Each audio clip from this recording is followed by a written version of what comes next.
Sí, 21, 20, no, a ver quién te lo da.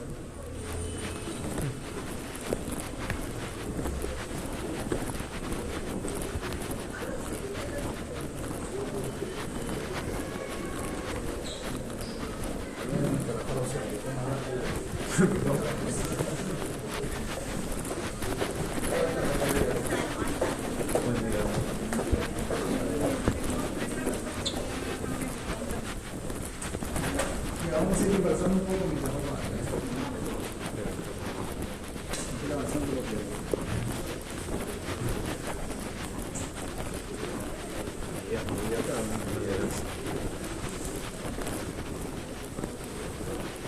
Entonces, vamos a dejar por el final esta parte del osteo locomotor porque en realidad es más o menos extensa, ¿no? Ustedes han visto que son como 45 páginas en el libro, solamente en el Argente. Hay una gran cantidad de signos y síntomas con nombres y todo, y entonces se hace como un poco tedioso. Sin embargo, como estaba conversando con Flavio al principio, uno tiene que ser más o menos práctico, ¿no? Los signos y síntomas del osteo locomotor van a ser primero referidos por el paciente, ¿no? En segundo término yo voy a ver alguna alteración, de repente una desviación, un aumento de volumen, una posición distinta, una posición viciosa o antálgica, y entonces está más o menos claro de dónde va a ser mi foco de examen, ¿no? De palpación y movilización o de realizar algún signo. Y entonces, si no se acuerdan el nombre del signo o el signo exactamente que tienen que hacer, simplemente lo revisan antes de hacerlo. Acuérdense ustedes, si han leído la parte introductoria, ya pasamos a esa parte, pero es necesario volver a recordarla. Hacer la historia clínica del paciente realmente requiere cierto grado de preparación. O sea, aquí lo hacen volando a la volada por la cuestión del tiempo, pero en realidad, si ustedes quieren hacer una buena historia, tienen que preparar la historia clínica, tienen que enterarse de por qué vino el paciente, pueden revisar la historia de emergencia, que es una historia muy sucinta. Y entonces sobre ese material ustedes pueden empezar a hacer una análisis mucho más dirigida y mucho más importante, porque van a recoger información específica que va a poder ayudar a esclarecer más el diagnóstico. Buenos días. Y finalmente nos va a orientar también en el tratamiento. Lo mismo ocurre para el examen, ¿no? O sea, si el paciente ya vino y manifestó en emergencia un dolor, no lo examinaron bien ni nada, ustedes se preparan y ven, ¿no? O sea, ya tiene dolor en la rodilla, entonces tengo que examinar la rodilla. En ese momento me pongo a revisar cuáles son los signos que tengo que hacer, o las maniobras que debo hacer y los signos que debo buscar. Aparte de lo que es obvio por sentido común, ¿no? O sea, si yo noto una tumefacción y no sé el signo, la describo, ¿no? Si hago un movimiento y desencadeno dolor, lo describo, ¿no? O sea, por ejemplo, se desencadena dolor a la extensión de la muñeca, ¿no? O la extensión, o la flexión dorsal. O se desencadena dolor a la flexión del codo. Entonces, yo no necesariamente tengo que saber el signo. O se desencadena el dolor a la presión de la cabeza. ¿Han visto ese signo que se hace por detrás del paciente, ¿no? Que se le presiona la cabeza para poder ver si es que hay compresión raquídea, y luego le gira para un costado y si le duele y hay parestesia, aparece dolores, ya. Yo ni me acuerdo el nombre del signo, pero se describe, ¿no? Si yo sospecho algo y no me acuerdo el nombre del signo, no interesa, simplemente lo describo. A él vaya a salir una Eso es lo que quiero que entiendan, ¿no? O sea, ustedes no se van a aprender de memoria los 500 nombres que hay de los signos, sobre todo para esto, para osteolocomotor, ¿no? Porque por todos lados está lleno de nombres el capítulo de osteolocomotor de la gente. Entonces, no, eso es improbable, porque ustedes se van a aprender seguramente 2 o 3, y lo más terrible de esto es que se aprenden los nombres de los que no sirven. Ya les acabo de mostrar, ¿no? Tinelli y Fallen, ¿cuánto tienen? Menos de 2 de LR positivo, ¿no? Y del que nadie conoce, ese es el que tiene mayor valor. Mayor valor. Bueno, hay que decir también que este signo de ¿Flack o Flack era? Flick, creo. Flick, ¿no? Hay que decirlo que según la tabla, que es algo que no les dije a ustedes porque, bueno, digamos, un concepto un poco más avanzado, el OR del LR, o sea, el rango o el intervalo de confianza es un poco amplio, ¿no? O sea, seguramente, buenos días, se ha estudiado un poco pacientes, pero bueno, es la mejor evidencia que hay. Pero igual, o sea, es mucho mejor ese 5.5 que el 1.5 del Tinel o el 1.3 del Fallen. Entonces, lamentablemente a veces nos aprendemos nombres, buenos días, nos aprendemos nombres de signos que nos sirven, ¿no? Por ejemplo, el Muset, ¿no? Que a ustedes les gusta, ¿no? No sirve, pero sirve como una curiosidad histórica, ¿no? Pero bueno, pues yo no sé si le van a preguntar esas cosas, pero no deberían, ¿no? O sea, porque no se ve. Yo pregunto. Ya preguntaron ya, ¿en qué? ¿En clase teórica? Oh, y en exámenes pasados han preguntado también. Ah, de otras promociones dices tú.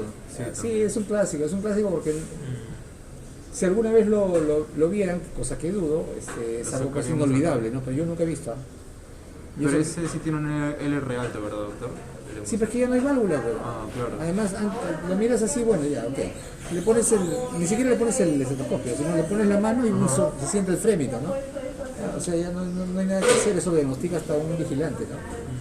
Entonces no vamos a esperar a llegar a tener esos signos y síntomas de enfermedad avanzada, como les dije yo, de la evolución natural de la enfermedad para que nosotros hagamos una intervención, ¿no? Es evidente de que la historia natural de la enfermedad ha cambiado porque nosotros hemos intervenido.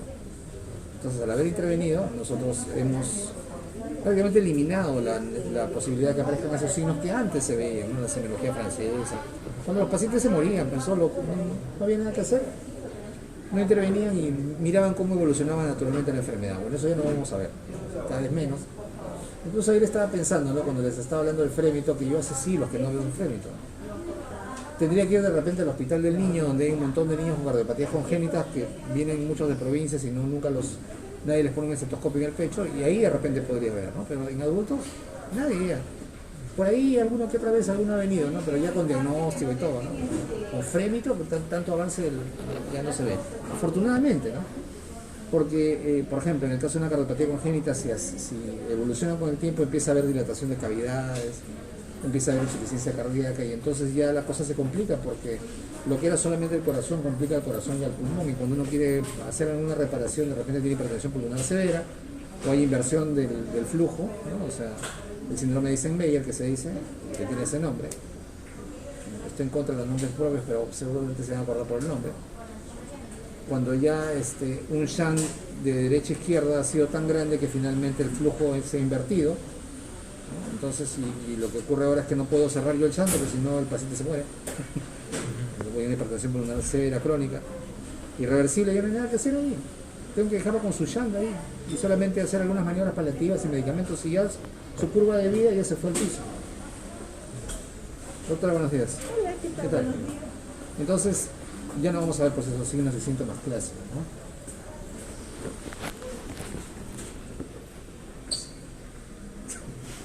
Cierto. Entonces, en osteomuscular, la primera parte es la anamnesis. El signo más referido o sea, que corresponde al aparato osteomuscular es el dolor, ¿no? Que puede ser referido o a una articulación o a una porción muscular o algún segmento corporal, ¿no? Entonces, en el dolor hay que investigar hasta 10 características, si no me equivoco. Básicamente, ¿cuáles son?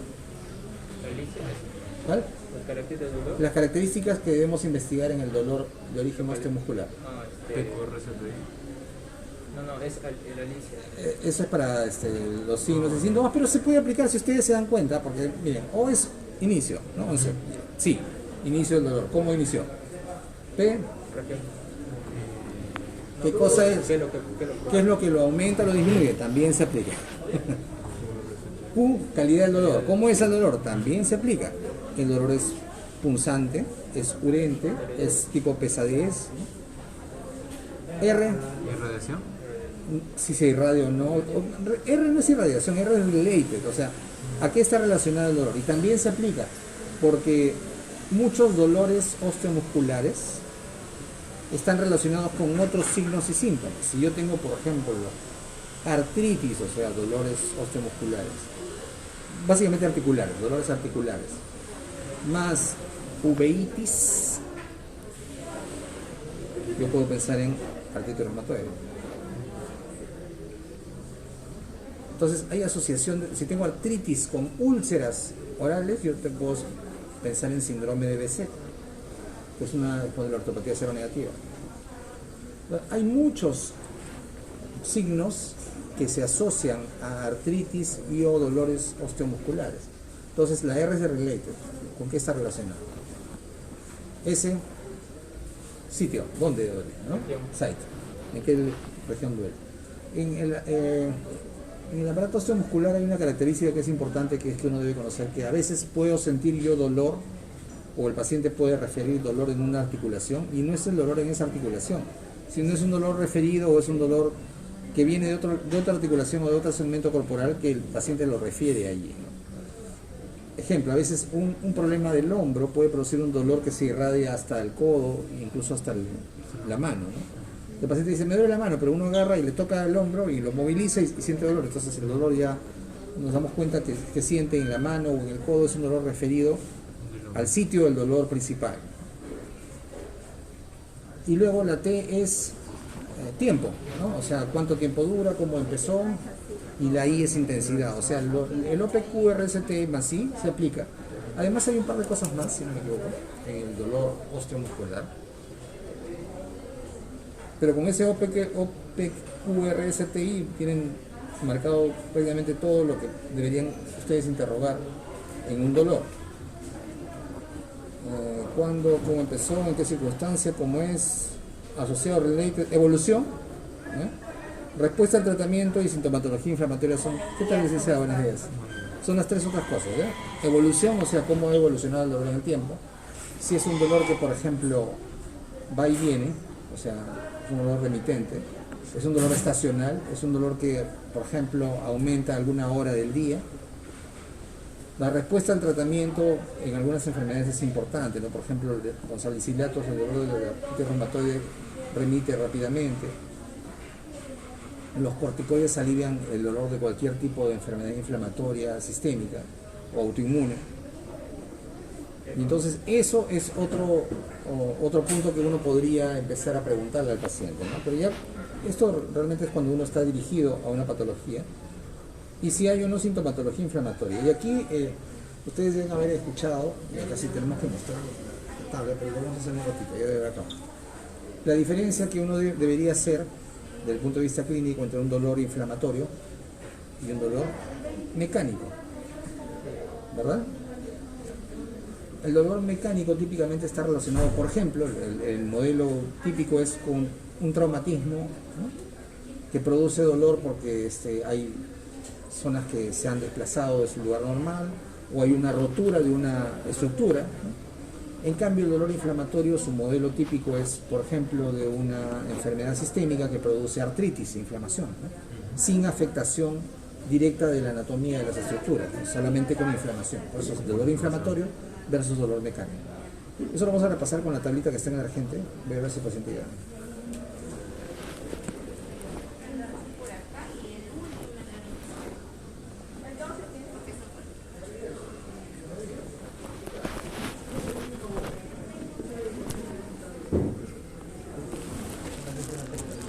¿Qué es eso? Prednisona.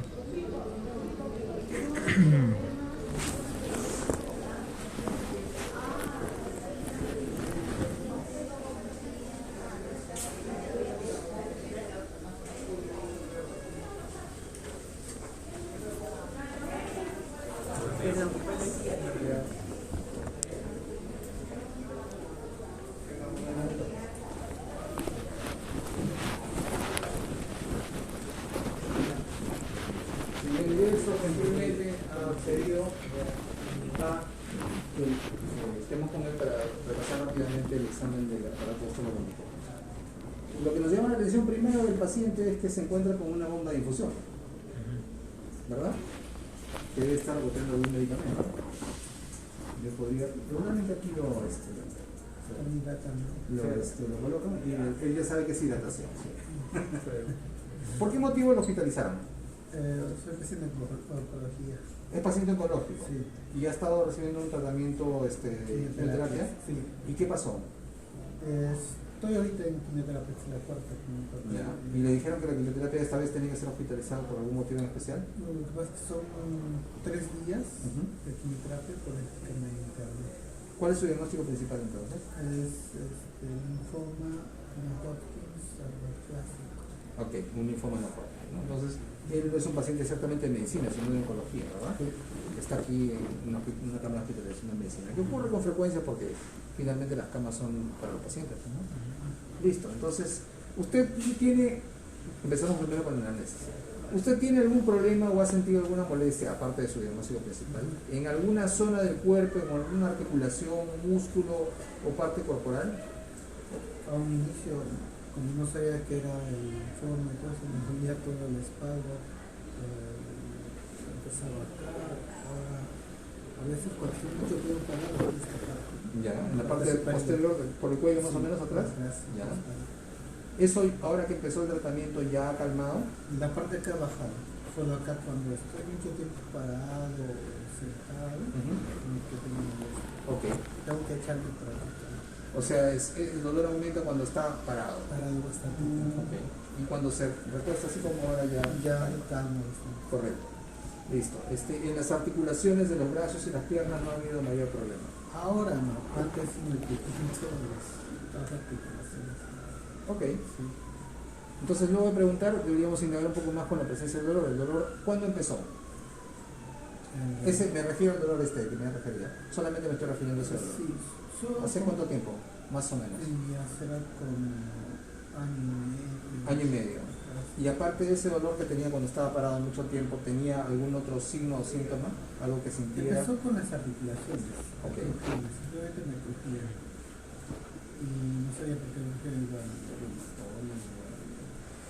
Traumatólogo, todos me dan unas cosas. Cualquier diagnóstico, cualquier tratamiento que luego surtía efecto por un tiempo y luego nuevamente regresaban las molestias. Sí, no, en realidad no se fue. Nunca se fue. Hasta que empezaron ya los dolores en la espalda. Ya. Con los analgésicos me calmaban un tiempo, luego volvían otros dolores. Y hasta que ya después de los analgésicos lo calmaban por unas horas. Ok. Y después del dolor, ¿qué cosas más se agregó? Después del dolor ya vino un ganglio. ¿Dónde estaba el ganglio? ¿Se dan cuenta? Los ganglios son muy importantes, ¿no? Solamente en un lado. Cuello y Sí, son los que me aparecen. El ganglio unilateral siempre es patológico, ¿no? O sea, siempre está relacionado a algún tipo de enfermedad inflamatoria, infecciosa, local o sistémica. Miren, en este caso sistémico, él tenía un problema sistémico que se manifestó solamente en el aumento del volumen de un ganglio inguinal. Y entonces ahí lo vio un médico y le dijo que esto está sospechoso. Sí, me creo que podría ser una hernia. Pero una hernia, antes que continúe, una hernia ¿cómo es diferente a un ganglio? ¿Saben qué es una hernia? La salida del canal intestinal a través de un orificio natural, ¿no? Que por algún motivo pues, pierde su fuerza y bueno, en este caso el canal inguinal pierde la fuerza y se protruye parte del contenido del abdominal. Pero obviamente pues está cubierto, ¿no? Con peritoneo y todas las capas, entonces se protruye. La diferencia con una hernia es que yo empujo la hernia y la reduzco. Entonces vuelvo a meter la hernia dentro del abdomen, pero el ganglio no. No era una hernia. Sí, fui ahí al urólogo, me dio una pastilla y empezó a bajar. Estaba bajando casi ya nada. Y al rato cuando me di cuenta ya no era uno, eran dos, tres. En ese mismo lado. Sí, ya de ahí yo tuve que bajar y cuando ya que me hice ver y me dijeron que sí o sí tenía que salir una vida. Claro, por supuesto, eso es muy bien. Ahora vamos a pasar a ver lo del aparato osteolocomotor. Ya nos dijo usted que tenía un dolor en la espalda, en la columna, y eso vamos a pasar a tratar de examinar. como está usted con vía y con... ¿Está con sonda no? Eso es el... No. Ya, ok. Vamos a primero iniciar la inspección. Le voy a pedir un favor. No sé si puede usted quitarse el gorrito para poder examinarlo. Sí, no hay problema. Sí. Entonces, primero empezamos viendo el cráneo, ¿no? Si es que hay alguna alteración, no hay ninguna. Luego vamos a empezar a ver las articulaciones, si hubiera ¿ha tenido algún aumento de volumen o algo en alguna articulación? No. Puede sentarse para poder, cuidado con el papagayo. Listo. Yo le voy a ir indicando y en algunos casos voy a hacer algunas maniobras para ver la movilidad de sus articulaciones. Primero vamos a empezar con el cuello, ¿no? En el cuello tenemos que evaluar varios movimientos, ¿no? Primero la extensión, entonces le voy a pedir que haga este movimiento hacia atrás, o sea, aquí no se mueva, así, y haga este movimiento que voy a hacer yo. Muy bien, no hay ningún tipo de dolor ni limitación. Lo siguiente es su mentón contra su pecho, flexión. Muy bien, tampoco hay ninguna limitación. Vuelvo a la posición normal. Luego voy a evaluar la lateralización, hacer de esta manera, hacia la derecha de la cabeza. Muy bien, no hay dolor ni nada. Avisa si tiene alguna molestia. Como un relajo. Se está relajando. Luego hacia el otro lado. Muy bien, no hay ninguna molestia. Luego vamos a hacer el giro hacia la izquierda. Ok, muy bien, perfecto. Más o menos son 90 grados. Luego vamos a verlo, vamos a ver en detalle cómo medimos. Perfecto, hacia el otro lado, hacia la derecha. Listo. Entonces ahí con eso evaluamos la movilidad de la columna cervical. Y en el caso de él no hay ningún problema, no ha habido dolor ni molestias, ¿verdad? Solo la parte del espacio con Ya. Pero en este momento que he hecho las maniobras no ha habido dolor. no. La columna dorsal es un poco difícil de evaluar porque es más o menos fija, pero podemos hacer algunos movimientos, ¿no? O sea, flexión. ¿Ahí duele? No hay dolor. Extensión. ¿Dolor? No. Rotación. Eso es. ¿Dolor? No, un poquito acá. Ya. Y otro por aquí.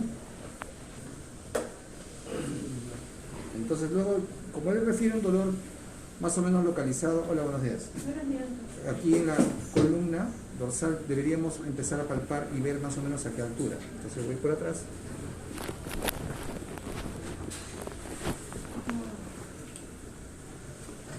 Voy un momentito a levantarlo. ¿Ya? Listo.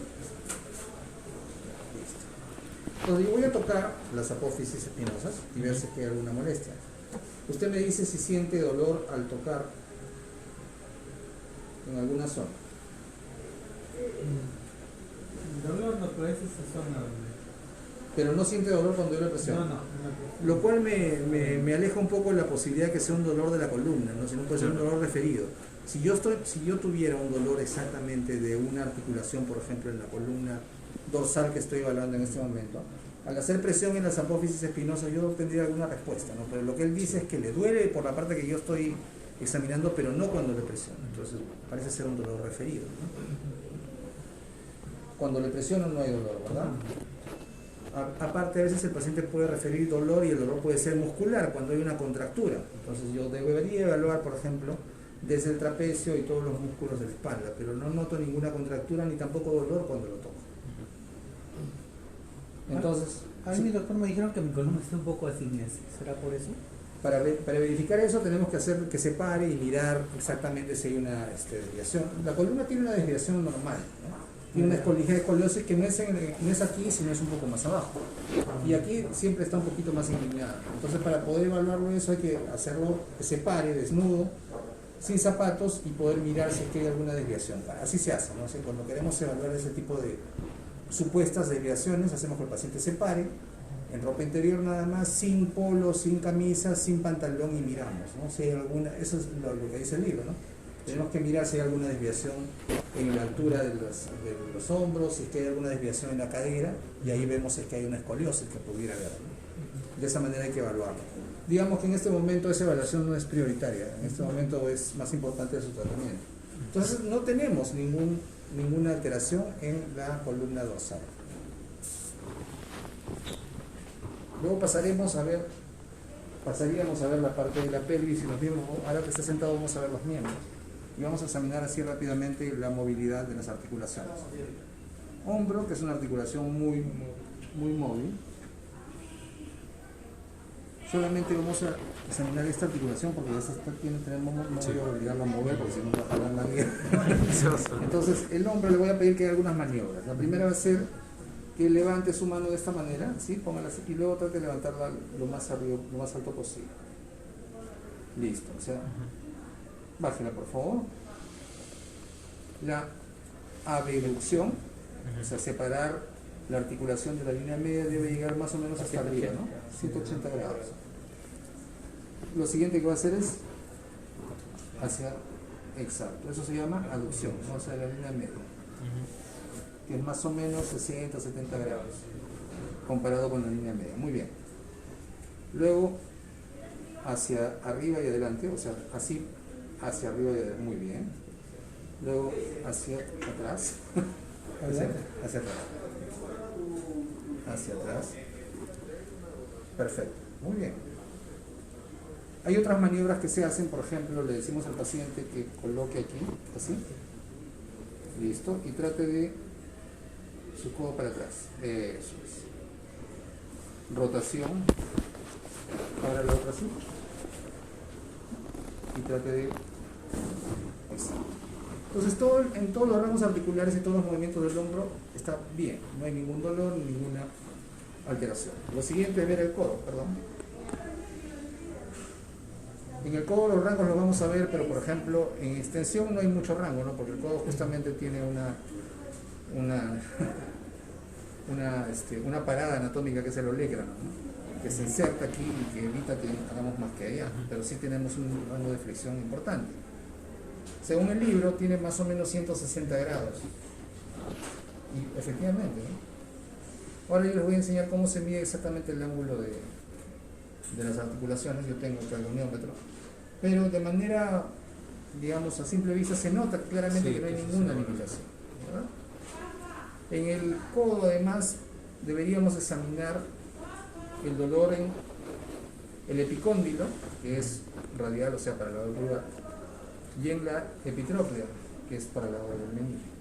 ¿Por qué? Porque es una zona de frecuente afectación de epicondilitis y epitrocleitis, o sea, inflamación de las articulaciones. Lo mismo ocurre aquí en el hombro, ¿no? Aquí en el meñique adaptador es supraespinoso por acá atrás, y aquí adelante, y también aquí en la articulación del hombro, un poquito más adelante, la corredera bicipital puede producirse tendinitis, ¿no? Aunque sí tengo, cuando estoy manejando,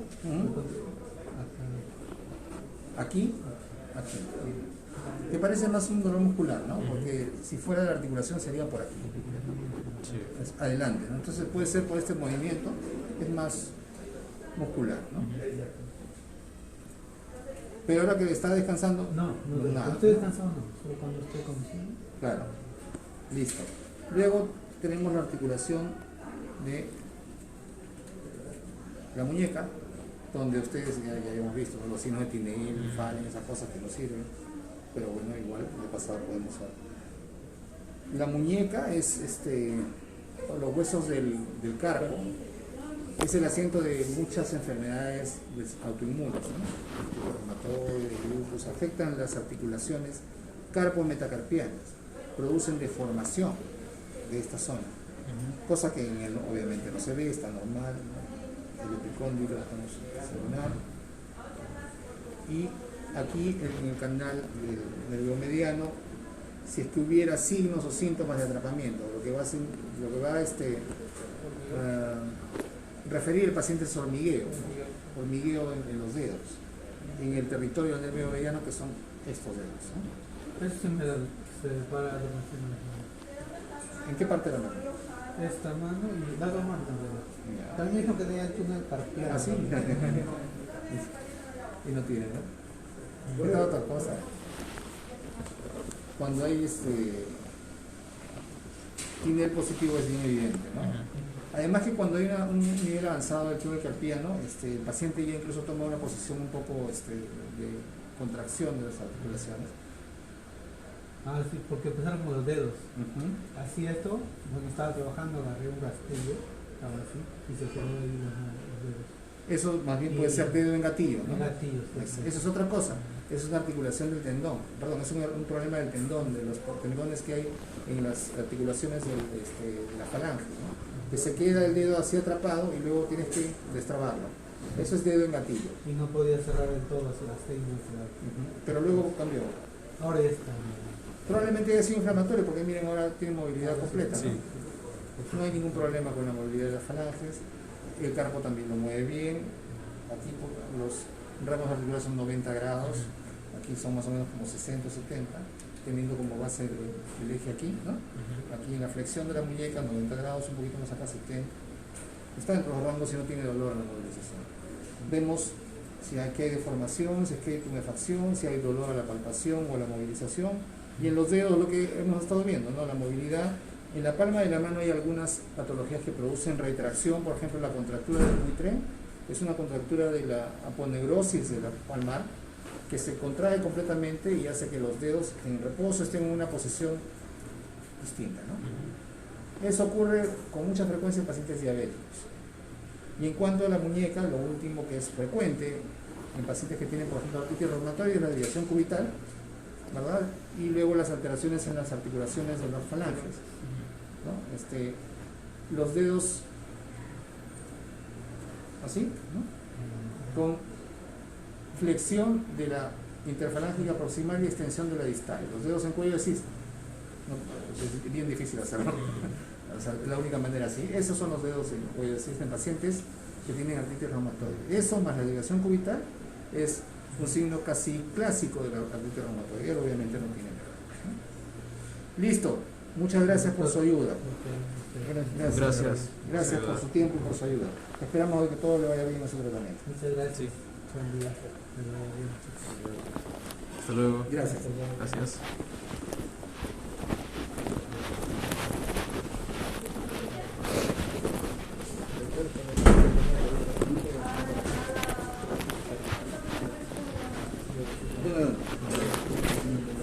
Podría ser un ganglio axilar. Axilar, habría que verlo, examinarlo con más y uno quería del estilo y nada para evitar los molestias. O sea, que como hay bastantes internos, alumnos y residentes dando vueltas, a que sea más o menos cauteloso. Vamos a ver, tengo otro paciente para poder. Tendría que ser un varón para poder ver si podemos hablar la movilidad de la pierna, tiene que estar echado en el perfecto.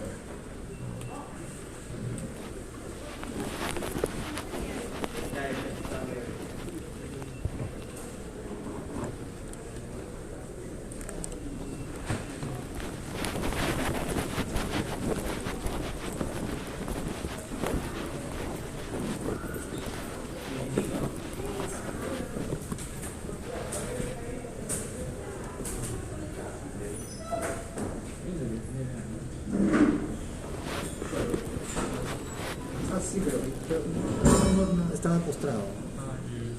El 8 y el 9 puede ser. ¿No es tu paciente? ¿No lo has examinado? No. Ya vamos a tu paciente. ¿Qué tal? 9, buenos días. 9, ¿no? Sí. Yo te conozco.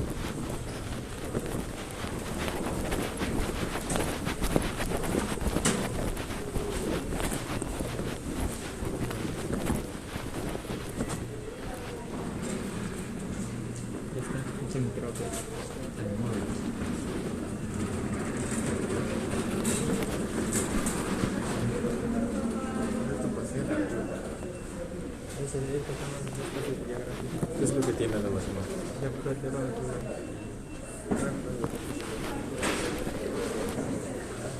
Bueno, estamos ahora haciendo una ronda Yo hay que enterar nomás. para poder hacer algunos exámenes de la pierna, para examinar el aparato frenador. Muchas gracias. Los alumnos son todos Buenos de la días. Universidad Ricardo Palma. ¿Los cardiólogos? No, ellos son alumnos de medicina en general, están todavía entregados, están formándose para ser médicos. El cardiólogo soy yo. Entonces, en esta primera parte de la formación médica, ellos aprenden a examinar a los pacientes, a interrogar, por eso es que él estaba haciendo preguntas, a hacer una historia clínica, Y esta parte es del examen de osteolocomotor. Y quería pedirle su colaboración con el examen del miembro inferior. ¿Sí? Listo. Si usted me permite, voy a descubrirlo. Sí. ¿Sí? Ahí está bien. Entonces, hay un biombo, colóquenlo acá. Para que cubra para allá. Eso para que no se vea allá. No, el biombo está acá.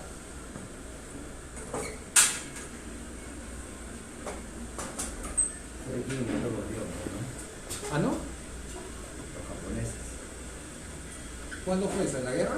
Mucho antes. Cuando el pueblo llegó, volvimos a Ah, ya. Tiene razón. Ya vengo para acá. Entonces, en la evaluación del miembro inferior, nuevamente lo primero es la expresión, ¿no? Ver si es que hay alguna anomalía que nos llame la atención. Primero, lo que es normal es, como el caso del señor, ¿no? Los miembros inferiores no tienen ninguna anomalía más o menos visible. Las piernas son más o menos rectas, pero podría haber un poco de lo que se llama varo, que es una pequeña desviación así, ¿no? Pero es nada más que eso, ¿no? Pero hay, por ejemplo, personas en las cuales hay una desviación completa, o sea, las piernas están así, eso se llama genuvaro, Sí. y al revés, Valgo. vale, ¿no? No hay eso, es completamente normal la eliminación de los miembros inferiores. Y luego tenemos que pasar a preguntarle si hay alguna molestia en el paciente. ¿Cuál es el motivo de ingreso del paciente? Derrame pleural. No. Infarto. Ah, es un infarto. Infarto del miocardio. Como consecuencia hay un derrame pleural mínimo que me sacaron en la ecografía. Una ecografía. ¿Le han hecho ecocardiografía? No sabría decir. Una ecografía del corazón. Que debieron haberle venido a hacer en su cama. Es posible que sí me han hecho todo, inclusive pero me llevaron a otro sitio para hacerme la ecografía. Ya. Entonces sí le han hecho. Sí, lo que estoy esperando es El cateterismo. Le dijeron que tenía la función del corazón disminuida. el 25%.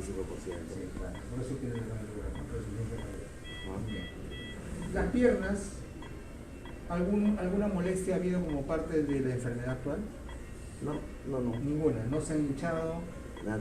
nada. Lo que sí tengo es esto. Hay un moretón, dice que tengo en la panza. Esto de aquí, ¿le han estado colocando ampollas aquí? No, ¿No? para nada. Sí, hay un moretón pequeño aquí, ¿no? Yo digo, el cinto tendría que ser acá, pero acá al costado no. No, o sea, cuando le colocan enoxaparina, que deben haberla colocado de repente en la emergencia. Creo Sí, que acá dice sí. noxaporina. Sí, ¿Sí? Sí, noxaporina. Sí, no, acá está. Eso. Eso, por eso es. Mira, acá está su receta, le están colocando. Entonces se produce así un pequeño, Hematoma. no es un hematoma, eso es una equimosis, o sea, una pequeña extravasación de sangre. Es parte del tratamiento, ¿no es cierto? Entonces no ha habido signos ni síntomas en los miembros inferiores, evaluamos luego la movilidad. Empezamos por la cadera, y en la cadera básicamente tenemos que evaluar, hay dos maniobras, ¿no? Una para ver la articulación sacroiliaca, las dos son para ver la articulación sacroiliaca, me va a permitir un momento que vaya ahí como está. Es para ver, se ubican las crestas ilíacas anteriores, que son estos aquí, y lo que se hace es primero presionar hacia adentro y preguntar al paciente si tiene molestias. ¿Tiene molestias? No. Lo siguiente se hace con el paciente boca abajo y es extender, ¿no? O sea, ver a la compresión y luego a la extensión. Eso no se puede hacer porque está boca arriba. Sí. Luego tenemos que evaluar, listo. Las rodillas. La rodilla es una articulación como el hombro que tiene muchísima movilidad, ¿no? Es una articulación muy compleja. Y lo primero que tenemos que ver es si hay alguna alteración en su volumen, si es que hay una tumefacción, si hay dolor, si hay calor. La rodilla, y esto parece anecdótico, pero es cierto, la rodilla es la parte más fría del miembro inferior. Ustedes palpan el muslo, como el dorso, el muslo y la rodilla. ¿Cuál es más frío? La rodilla. Ahora palpa el tobillo. La rodilla es la parte más fría de la pierna. Y eso lo saben cuando tienen novia, les tocan las piernas. Entonces es normal. Así que cuando hay un problema inflamatorio, por ejemplo, una monoartritis infecciosa o de otra etiología, se siente el calor de la rodilla.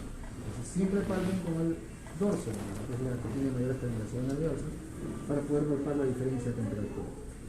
Luego tenemos que ver la forma de la rodilla y evaluar, así como está él, los rangos articulares. Le voy a pedir que doble, que flexione, y no hay ningún problema ahí. ¿Ok? Ahí nada más para ver los meniscos. En esta posición exactamente es que se hace el signo del cajón anterior y posterior. Dice que el examinador tiene que sentarse, pero yo no voy a sentarme en la pierna. Claro. Entonces ahí trata de mantener su pie en esa posición. Bien. Entonces el cajón anterior es que yo Ajá. cojo de aquí, de esta manera, y jalo hacia adelante para ver si hay dolor, Sí. cosa que no hay. Y el cajón posterior es en la misma posición, pero lo empujo hacia atrás. En teoría, si yo jalo y produzco dolor en el cajón anterior, tengo una ruptura del ligamento cruzado anterior. Lo de Guerrero. Lo que tuvo Guerrero. Debe ser, sí, sí. Ajá. Si yo empujo y tengo cajón posterior positivo, tengo una ruptura del ligamento cruzado posterior. Ujú. ¿Ok? Digamos que esa es la maniobra que ustedes deben conocer, ¿no? Porque la patología en la rodilla básicamente está relacionada con los meniscos y los ligamentos. Y muy relacionada con las actividades, sobre todo los deportistas, como dice el señor. Entonces los deportistas con frecuencia tienen rotura de menisco, rotura de ligamentos. Entonces eso se evalúa rápidamente en el momento y uno sabe si tiene una sospecha diagnóstica de rotura de ligamentos. ¿Ok? Luego de la movilidad de la rodilla, no hay mucha otra cosa que ver. Uno puede examinar el resto de la articulación en busca de algún signo o síntoma de dolor. No hay en este momento, la movilidad de ambas es normal. Puedes tirar por favor las dos piernas. Luego evaluamos el tarso y los pies, ¿no? Entonces aquí uno tiene que evaluar primero en la inspección si es que hay alguna anomalía. No hay. El señor tiene una buena cantidad de vello corporal en los miembros inferiores, lo cual es un signo de que no hay ningún tipo de neuropatía. Los pacientes diabéticos Sí, sí, muy bien. que tienen neuropatía diabética, se caen los vellos corporales. No hay. Pero hay que ver, pues, ¿no? O sea, si yo no veo vellos aquí, no veo ninguna parte del cuerpo, es lampiña, ¿no? Claro. Tampoco voy a forzar la cosa, pero si tiene vellos aquí en el muslo y no tiene vellos aquí en esta parte del tobillo, claramente hay un problema, ¿no? Hay una asimetría y seguramente podría estar relacionada con neuropatía diabética. En cuanto a la movilidad de las articulaciones, le voy a pedir que haga esto con el pie. Eso es, muy bien. Estírelo ahora. No hay ninguna anomalía. Ustedes saben perfectamente que aquí, en esta zona, se palpa el pulso, Ay, pedio. el pulso pédeo, justo en esta zona donde estoy yo. Pulso pédeo. ¿Me saca? Mira, aquí. Primer dedo, segundo dedo. Ahí está, despacio, sin presionar. Solo se colocan los dedos. Se siente, una vez que lo sientes, luego presionas para ver el latido. ¿Sí? Sí. Listo. Otra. En un accidente se puede saber si está vivo el paciente con ese pulso. No es un pulso que usemos para ver para hacer resucitación. Utilizamos el pulso central en la carótida. Este es muy distal. Este lo utilizamos para ver si hay enfermedad arterial periférica, si hay alguna obstrucción, así como se obstruyen las arterias coronarias, se obstruyen también las arterias de las piernas. Correcto. Entonces, cuando estamos evaluando si el paciente tiene enfermedad arterial periférica, vemos el pulso aquí. En el caso suyo está bien. ¿Se siente bien? ¿Sí? Sí, sí, sí. Se debe sentir bien, de buena intensidad y es simétrico con el resto, ¿no? Bien, la movilidad articular también no vemos ninguna. Listo. Ahora lo voy a cubrir. Muchas gracias, señor Crack. Doctor, por su especialidad, ¿qué ve en mí? O sea, voy a estar bien, voy a vivir. La fracción de eyección es un marcador pronóstico, entonces cuando la fracción de eyección baja, significa que tenemos que intervenir con mayor fuerza en el paciente. Tú le han dicho que tiene 25%, yo creo que sí he revisado así de pasada su caso. Porque yo estoy básicamente en consulta externa, pero he visto algunas interconsultas y el caso suyo me parece que sí. Entonces lo que corresponde ahora es ver si se puede hacer la revascularización, ¿no? O sea, si se le puede hacer un cateterismo con angioplastia o si fuera necesario, dependiendo del número de lesiones, de repente esta cirugía cardíaca. Y el resto es tratamiento médico de por vida.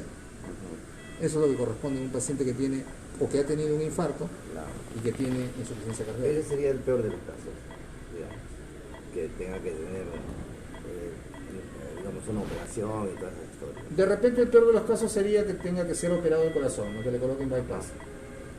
Bien. Probablemente ese sería el peor escenario posible, pero yo no lo diría tanto así, ¿no? Porque finalmente, La cirugía cardíaca actualmente es una cirugía que sigue siendo de riesgo, pero tiene mucho mayor éxito, ¿no? Claro. Entonces, si fuera necesario colocarle algunos puentes, habría que hacerlo, ¿no? Porque finalmente eso va a evitar que el corazón se dilate en el futuro. Sí, correcto. Pero todo eso depende del resultado del cateterismo cardíaco, porque supongo que deben estar Sí, gestionando. estoy a la espera de eso. Con eso vamos a tener una idea más clara y con eso ya se decide. Bien, doctor. Gracias. Gracias por su colaboración con la salud. Buen día con todo. Muchas gracias. Hasta luego. Pásala bien. Tienes que cargar el médico en todo caso, ¿no?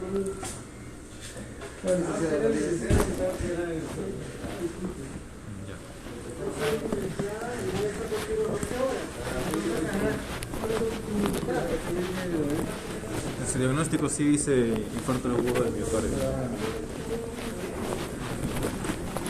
Ah, sí, también quiero la mano.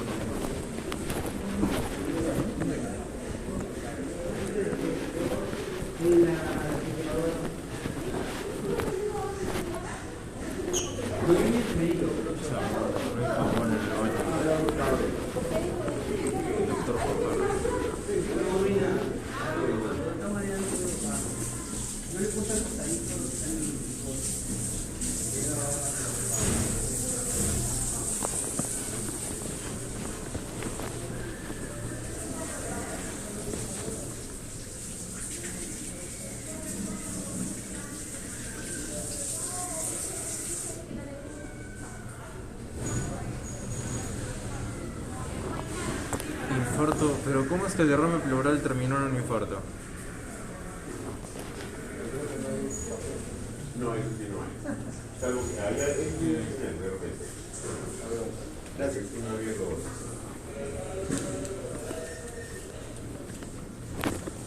¿Cómo se llamaba el fármaco que le estaban dando al paciente?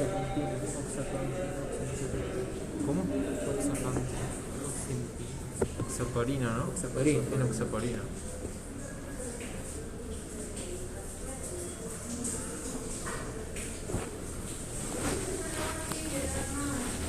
Eso eran antiarrítmicos, creo que no. Era infarto nada más, pero enoxaparina, ¿por qué? Podemos usar si desean. Vamos a ir a nuestro funcionario que creo que la persona que Vamos.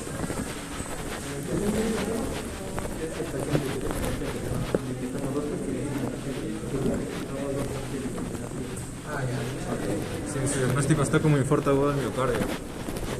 O sea, el derrame pleural no. Lo cuentan como un antecedente, supongo. Ay, perdón. Lo que pasa es que un paciente que tiene infarto agudo, el infarto puede ser una arteria principal, que finalmente puede ser la función del corazón disminuye agudo. Entonces, como el corazón ya no bombea con la fuerza necesaria, en un momento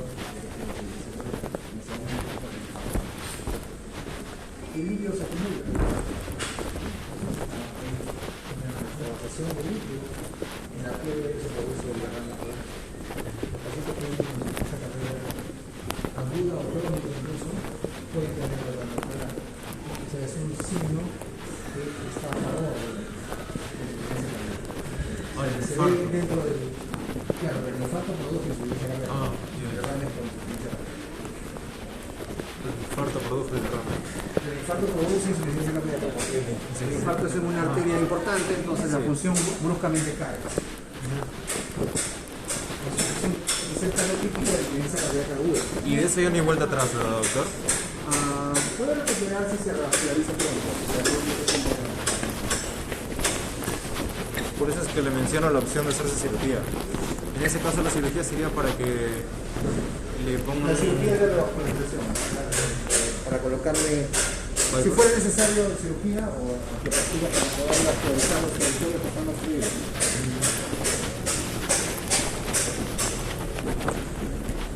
Buen día.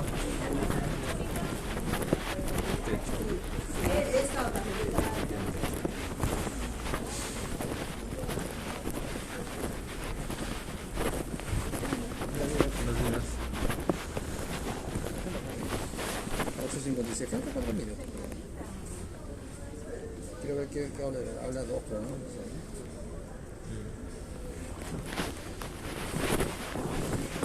Nos dieron las aulas del techo.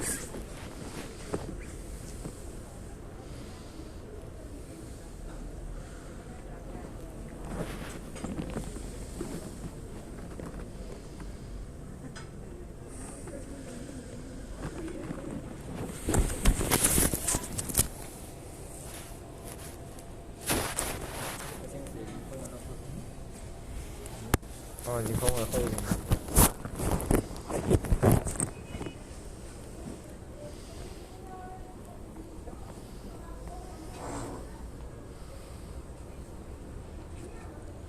El paciente ya le dijo su diagnóstico. Sí. Pero se dan cuenta cuál es la historia, ¿no? Del linfoma. Apareció un ganglio por aquí, apareció otro Sí, hongo, o sea, sí, ya está ya.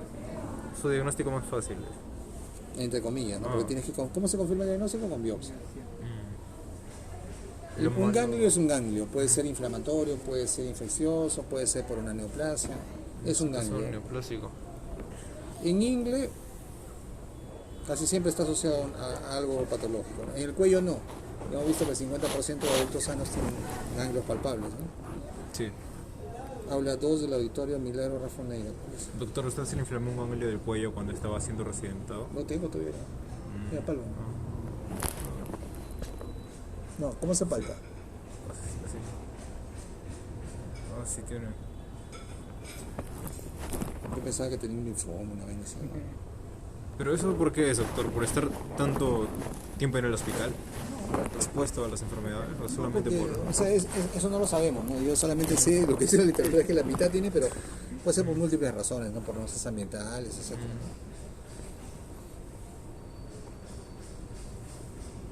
Aula 2 del auditorio Milagro Rafa Neira, pero es viernes a las 9.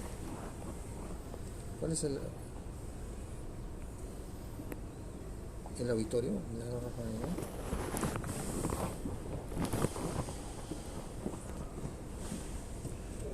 Buen día. ¿Qué tal? Buenos días. ¿Qué tal? Doctor, una consulta. Sí, dígame. ¿Cuál es el auditorio Milagro Rafa Neira? ¿Este aquí? Sí.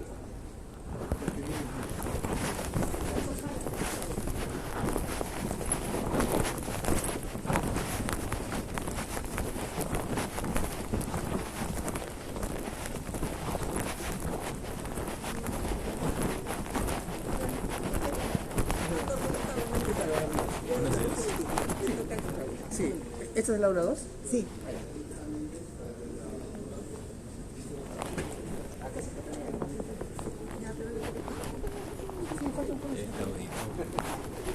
No estamos sobre el lado, estamos en lado.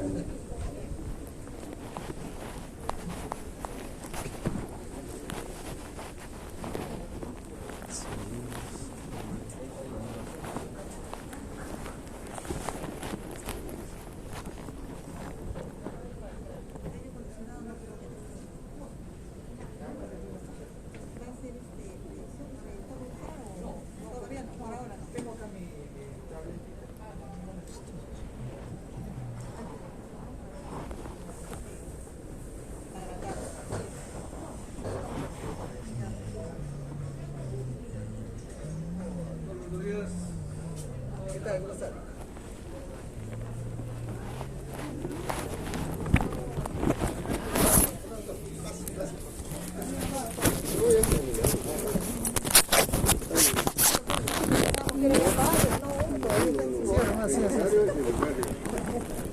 Yo siempre he sido respetuoso y seguiré siendo respetuoso.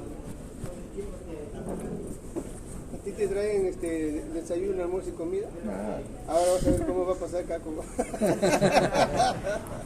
que lo que estamos haciendo se haga bien. Vamos, chicos.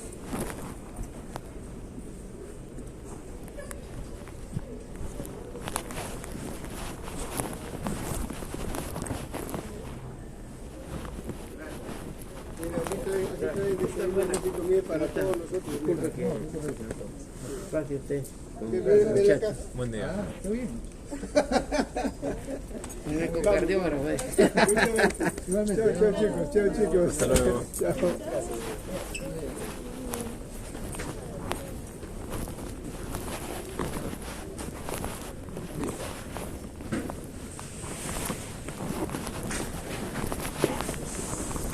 Es aquí y yo acá. Aquí puede ser. Sí. Sí. ¿Firmo? Claro, claro.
gente tiene un par de tablas importantes, por eso es que estoy adaptando.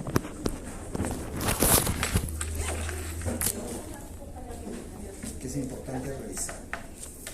Y este es el goniómetro. ¿Habían visto antes? Sí. Entonces, lo dejo. Sí. Acá hay un secreto. Como usted primera vez viene, esta puerta hay que levantarla Para y cerrar. jalarla. Allá. Solamente me la deja cerrada la luz no porque se maneja del otro lado. Ya, Ok. perfecto. Muchas Ya. gracias. Ustedes Gracias.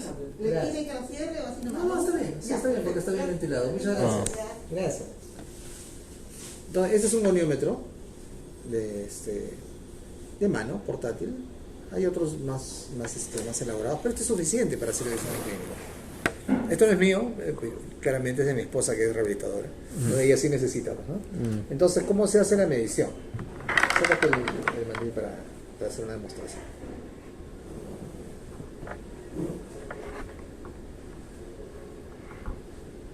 Fíjense ustedes, aquí tenemos esta línea, esta flecha que es la que nos va a guiar, ¿no? 0 a 180 grados. Cuando yo pongo, por ejemplo, aquí, se marca 90 grados. Eso es lo que nos va a marcar el rango articular. Si yo pongo hasta aquí, ¿cuánto sería?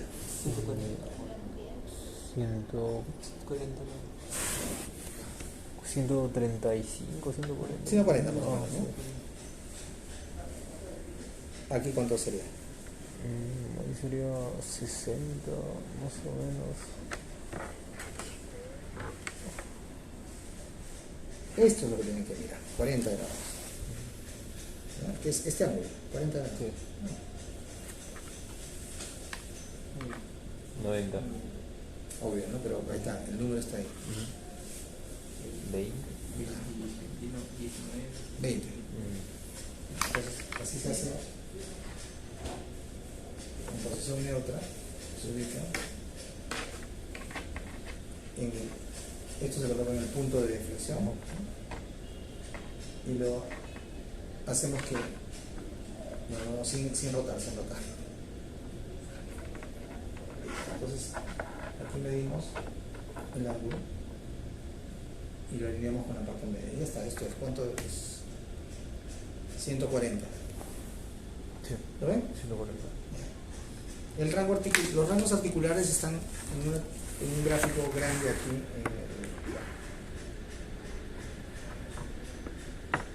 en el argente.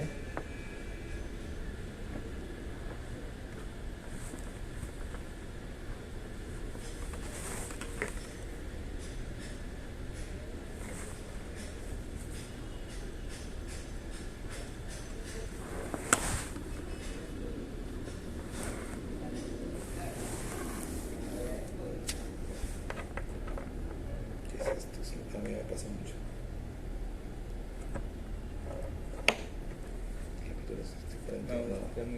Muy adelante. Sí, está por el 200. Está respiratorio, un poquito más. El corazón. 3.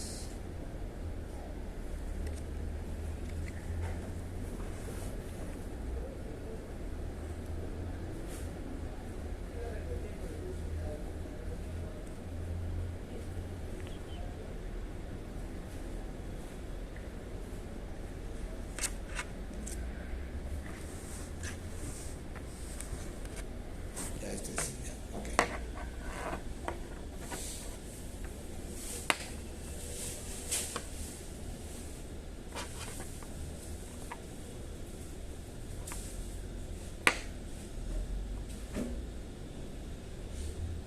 Ya, entonces el capítulo 29 de la gente es toda la parte que hemos tratado de más o menos ver rápidamente con los dos pacientes, ¿no? Y entonces aquí ustedes ven las 11 características del dolor. Acuérdense que con el OPQRCT ya tiene 7 de las 11, es decir, algunas otras más son la respuesta al tratamiento, la sintomatología inflamatoria, la capacidad funcional y la evolución. Esos 4 últimos son justamente las que están por encima del OPQRCTI. Es importante, este cuadro, por ejemplo, son el R, ¿no? Las asociaciones de las afecciones osteoarticulares. Por ejemplo, la drogadicción intravenosa está asociada a artritis séptica. ¿Por qué? Porque se meten gérmenes al torrente sanguíneo y eso puede parar. En realidad eso puede ir a cualquier lado, ¿no? Puede producir endocarditis del lado derecho. ¿Por qué? Porque del lado derecho no del lado izquierdo. Porque por el lado derecho.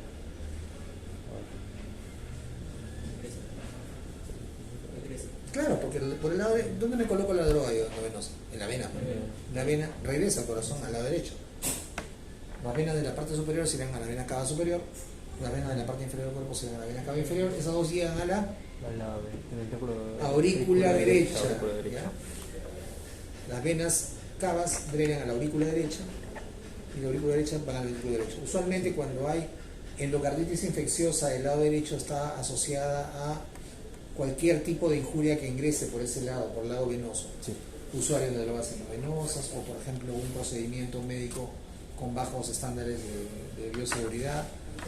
Es difícil, ¿no? O sea, realmente son los usuarios de drogas endovenosas, que ustedes no sé si han visto en alguna película o conocen, no creo que hayan visto en vivo y en directo porque es un poco difícil, pero ahora que si se van por Estados Unidos, por las calles de Los Ángeles, de San Francisco, en la calle están inyectando heroína, ¿no? Entonces, en la calle, ¿no? Como con una jeringa toda sucia, entonces es fácil de que por ahí entre cualquier germen al torrente sanguíneo, puede asentarse en las válvulas cardíacas del lado derecho, pero puede seguir su trayecto, ¿no? O sea, podría seguir hacia el lado izquierdo y luego ser enviado virtualmente a cualquier parte del cuerpo. Puede llegar a los vasos cercanos a la articulación y asentarse ahí. Por eso es que los usuarios de drogas endovenosas tienen asociación con artritis séptica. Ahora, ¿cuáles son las articulaciones más afectadas? Las articulaciones más grandes, sobre todo rodilla, ¿no? Rodilla y hombro son las articulaciones más grandes del cuerpo, las que tienen más vascularización y por lo tanto es más probable de que ahí se pueda sentar un germen que está viajando por el torrente sanguíneo. Otra asociación, el uso de corticoides con necrosis avascular de cabeza fémur.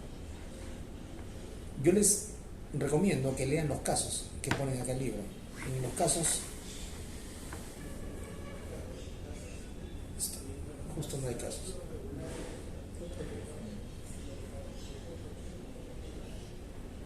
En los casos van a poder repasar. Miren, acá está, caso clínico.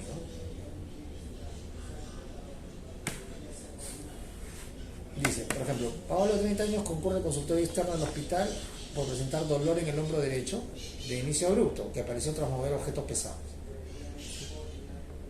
¿Cuál sería la sospecha? Y ahí no más se queda. Paciente de 30 años que concurre al consultorio externo del hospital por presentar dolor en el hombro derecho de inicio abrupto que apareció tras mover objetos pesados. En la anamnesis, ¿qué le preguntaría yo? Mi anamnesis principalmente de qué va a ser. De dolor. Del dolor. De dolor. Las 11 características del dolor osteoarticular, ¿verdad? ¿Cuál sería mi sospecha diagnóstica ante un paciente que tiene un inicio agudo de dolor en el hombro luego de hacer una actividad física más o menos intensa? Artritis. Artritis no es aguda, ¿no? Yo puedo pensar que puede haber algún compromiso traumático, por ejemplo, de alguno de los músculos o alguno de los tendones relacionados con el hombro. O puede incluso haber un desgarro de los músculos cercanos al hombro, ¿no? El trapecio, el deltoides, o si no del supra o el infraespinoso, el manguito de los rotadores, ¿no? Yo me desgarré el supraespinoso justamente haciendo algo parecido. Estaba saliendo de viaje, no me acuerdo dónde. Y entonces, para sacar mi maleta del carro, que estaba bien pesada, la jalé de esta manera, ¿no? Entonces no calculé bien, y lo hice con una sola mano, ¿no? Sí. No calculé bien el peso, sentí en ese momento dolor y ya fui de viaje, todo regresé, y después empecé a tener dolor cuando levantaba el brazo. El dolor típico que dice acá, ¿no? Cuando subes a 70 grados, ahí empieza el dolor, entre 70 y 100 grados, ¿no? Ya, empecé a tener ese dolor y me dolía mucho porque yo hago ecocardiografía. Ahora no sé por qué no estaba logrado, pero bueno, así en ese tiempo, ¿no? Y entonces me hicieron mi resonancia, primero mi ecografía y mi resonancia, y tengo un desgarro crónico del supraespinoso, que espero que se haya pegado ya en algún momento, ¿no? Eso es, por ejemplo, la historia típica de una lesión traumática del hombro, de cualquier de los músculos o estructuras óseas o musculares o articulares circundantes, ¿no? Entonces tenemos que preguntar por el dolor. El examen debe estar evaluado a ver los rangos articulares y a ver si no hay o no la aparición del dolor. Esto es para ver el supraespinoso. Esta maniobra es para ver el... Es para ver el otro grupo de músculos del manguito rotador. Espérense un ratito. Lo que pasa es que, como les digo, como hay tantas maniobras, acá está. ¿No? No, ese es el traquidorsal. No, más acá es. Estas son las maniobras que hizo solamente, ¿no? La otra es, y acá está. Rotación externa, esto es, ¿no?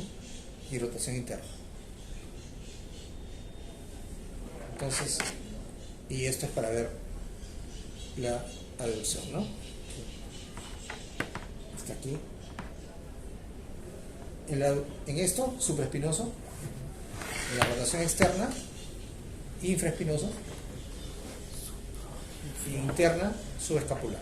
Está acá en el libro. Por eso les digo, no tienen que memorizarlo todo, ¿no? Pero en este caso que les puse, que estaba acá en el libro, es claramente para hacer estas maniobras, ¿no? Pero eso les va a dar la orientación. Finalmente van a tener que confirmar el diagnóstico. Si yo sospecho de una rotura del manguito de los rotadores, que son estos tres músculos, supraespinoso, infraespinoso y el subescapular, yo tengo que confirmarlo, y el método de confirmación es con imágenes. La ecografía puede ayudar un poco, pero el diagnóstico definitivo es con resonancia. Hay que hacer el diagnóstico con la resonancia. Entonces, con el goniómetro se evalúan todos los ramos articulares que están aquí en el libro, en una tabla bien grande explicados, ¿no? Acá está. Según el libro debe ser como 160 grados la flexión del codo, pero más o menos 20 grados centígrados está, 20 grados está bien, ¿no? Miren dónde se toman los ejes, es muy importante, ¿no? Lo que le dice el paciente, ¿no? La flexión de la muñeca y la extensión, como 70 grados, ¿no? Con el antebrazo fijo y la muñeca fija, se flexiona 90 grados y se extiende. Y a ver, mírenme cuánto tiene mi extensión de la muñeca. ¿Cómo les he dicho que se hace?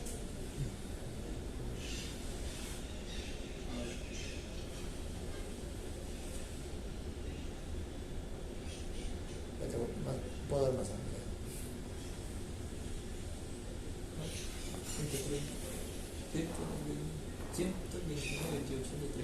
No. ¿Cuál es el punto fijo?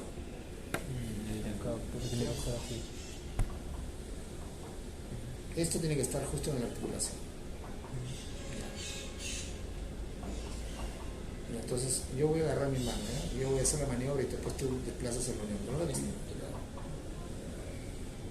110, 70, 80. Claro, sería el opuesto, ¿no? Porque lo que estoy desplazando yo es de aquí a acá, no estoy desplazando desde acá hasta acá, ¿no? Claro. El punto fijo está acá. Debe sumar 180. Claro, debe sumar 180, exacto. Otra vez, ¿no?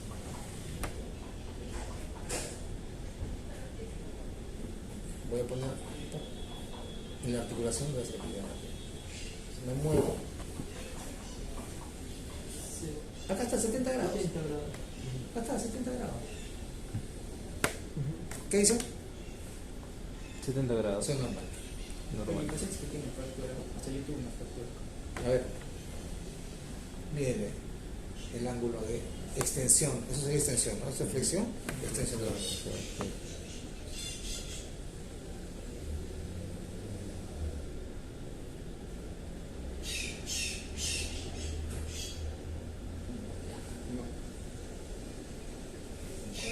50, ¿ves? Hay una limitación. Está ahí, más o menos 20, pues está por ahí, ¿no? Pero está en el límite inferior en todo caso. A ver, aquí es la pronosupinación, los 90 grados, que es más o menos sencillo de ver, ¿no? Entonces, Esta es la posición. El codo ya lo han visto. La extensión en el hombro, la deducción. Aquí en la muñeca la desviación cubital y radial. Acuérdense siempre que radial es para el pulgar, ¿no? Entonces cuando nosotros vemos en posición anatómica, el lado del pulgar es el lado radial y el lado del meñique es el lado cubital. Nunca se olviden eso porque no se van a marear. Así no sean, no tengan nada que ver con el aparato locomotor como yo, nunca se van a olvidar, ¿no? Sobre todo porque el nervio mediano también irradia la parte radial, ¿no? Entonces siempre se van a acordar de que estos son los dedos afectados, ¿no? En la parestesia que produce el síndrome de Tourette. Entonces, aquí queremos evaluar la desviación cubital y radial de la articulación. ¿Cuál sería esta? De carpo, ¿verdad? 25 grados para la radial y 60 para la cubital. Ya. Fernando, mídele a Adrián. ¿Cuánto hace? Y sácate o remándate esa. Primero hasta la radial. Pero mira la posición, ¿no? O sea, la posición es así. Tiene que poner el codo fijo y tiene que girar ahí y tú pones acá al medio del cronómetro. Esa es movilización activa, ¿no? O sea, tiene que mover y tú lo ayudas hasta donde ya. Primero uno y marcas. Primero en posición neutra, ya. Ubícate con el goniómetro. Tiene que estar en cero, ¿no? Ya, listo. Y ahora, ¿cuál va a ser? ¿Radial o cubital? Radial. Ya, radial. Ya. Que mueva, que mueva. No rompas el brazo, ya.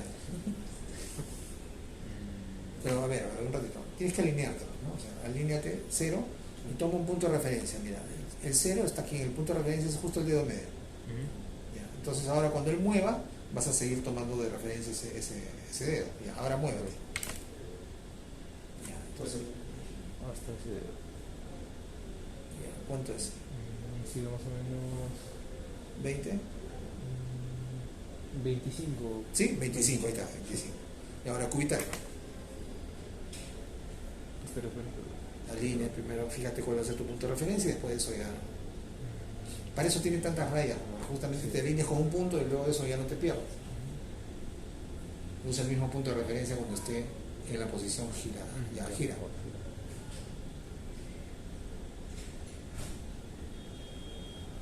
Aproximadamente 45.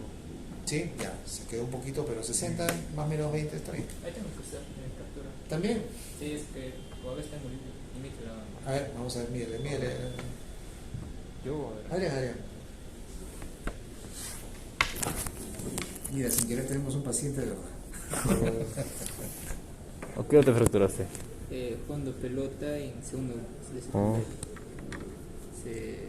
Se me rompió La mano. la muñeca. Muévelo. No puedo. Está avisando que no puede. ¿Cuánto?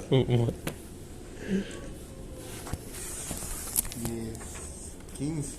Ahí está, hay una disminución, ¿no?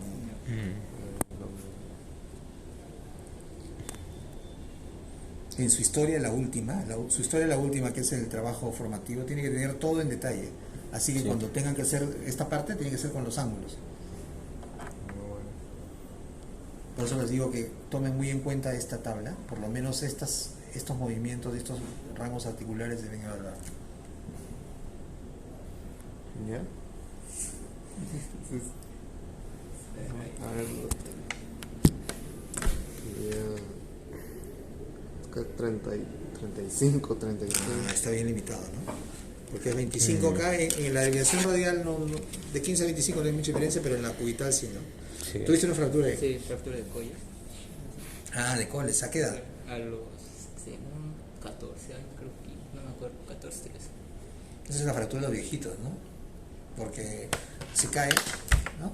Y como tiene ya un grado de osteoporosis, se fractura la muñeca. ¿Pero tú te fracturaste a qué edad? Yo creo que a los 14, creo que me caía así, caí de espalda.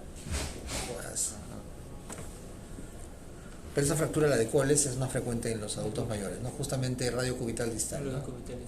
Gracias.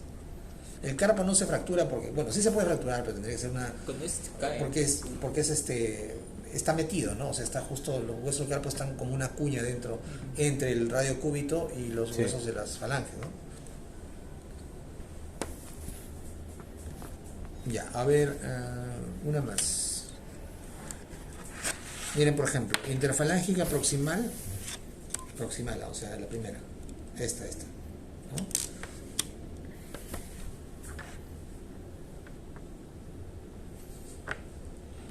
Y metacarpo, no, es ya otro.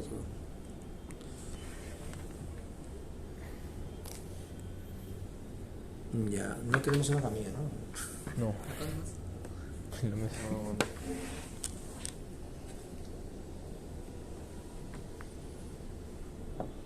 Ya, la abducción del pulgar, la abducción del pulgar, ¿ya? Ah, Miren ustedes aquí la posición. Es la posición neutra de 0 grados. ¿Ya? Y el rango que tenemos que evaluar es este. ¿Ya? a ver. Sí.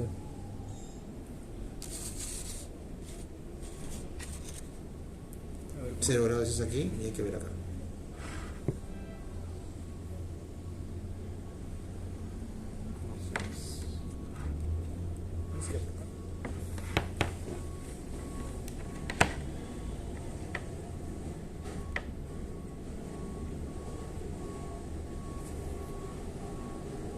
Ya, pero tienes que fijar 0 en algún punto. Lo que se va a mover es esto. Entonces, cuando ocurre eso, creo que es más fácil. Esto es, la flecha tiene que estar en el lugar que está fijo. Por ejemplo, en el codo, que es más fácil de medir. Y el punto de aquí, la articulación, justo en la articulación. Entonces, cuando movemos esta parte, se mueve esta parte. Esta porción está fija, esto no se mueve. Por eso se tiene que colocar en el lugar que está fijo, que no se mueve. Aquí va a tener que ser de esta manera, así va a tener que ser. Porque aquí está la articulación. ¿Se dan cuenta? ¿Sí? 0 grados va a ser. Pon en posición neutra, así. Exacto. Ya. Entonces yo me pongo aquí. El punto que se va a mover es este. Ya, listo. Haz la deducción. Ok. Y voy a mover esto aquí. Y eso es. Me marca 150, pero sería en todo caso la complementaria, no 30. Solo falta 20. Te faltan 20. A ver, oye, tú estás limitado con todos los articulares. Todos los movimientos. Listo. ¿Se dan cuenta por qué tengo que doblar el goniómetro, no? Sí. Porque el punto fijo es aquí nada más, o sea, y mi referencia es esta, ¿no? Fíjense ustedes, ¿dónde me marca el 0? Entonces yo me coloco en la articulación con esto, con la parte del goniómetro de la articulación, y tomo como referencia el punto que es el 0. Pon bien tu mano. Así, exacto. Ahí está, ya. Entonces me pongo justo apuntando al 0. Esto para mí es 0. Aquí es 0, ¿ok? Y ahora mueve haz la deducción. Más. No puedo. Ya, listo, ahí. Entonces no muevo la de atrás, que es la fija. Me voy con esta, pues y marco ahí el ángulo. Aquí está, 40 grados. ¿Te dan cuenta? Aquí está cuando mido yo desde este lado y aquí cuando mido de este lado. 40 grados. ¿Está bien? Sí. Ya. Adrián, mírele a Fernando la abducción del pulgar.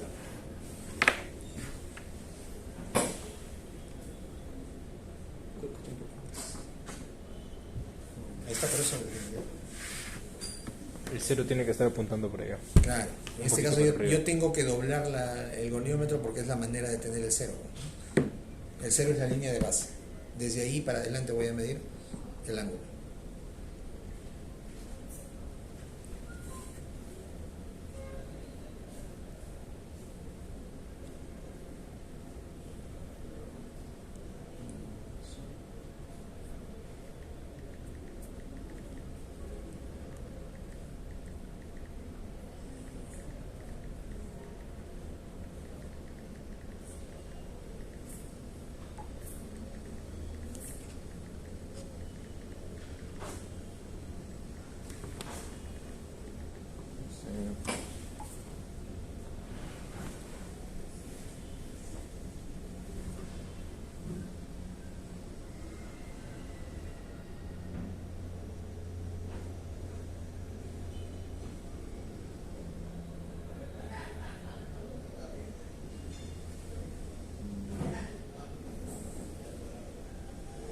¿Cuánto es? A ver, saca nomás el gonómetro. Ya, si ya llegaste al punto de medición.